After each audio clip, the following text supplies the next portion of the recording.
Ons het 'n nuwe soort storiesom vandag, so kom ons lees hom. Daar is 3 bome in die tuin. Elke boom het 2 appels. Hoeveel appels is daar altesaam?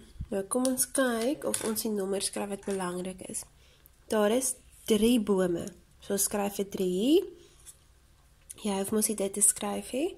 Dan sê hulle elke boom het 2 appels. So ons skryf vir 2 daar.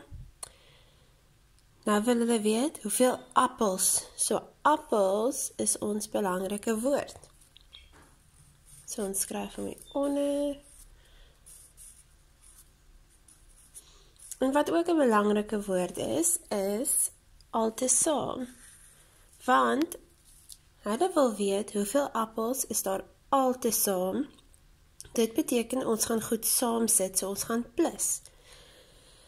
OK. Nou help dit by so 'n som om prentjies te teken.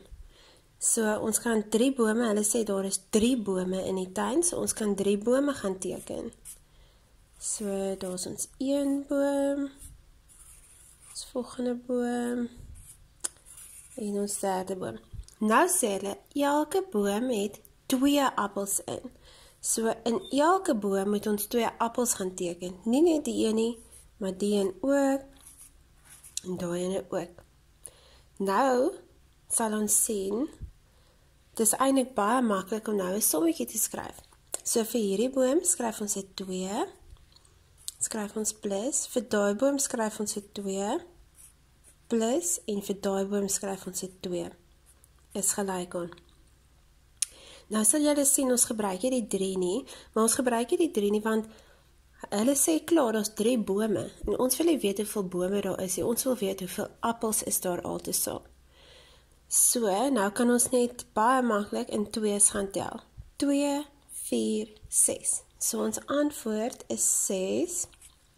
Dit is nie net 6 die nommerie, dit is 6 appels.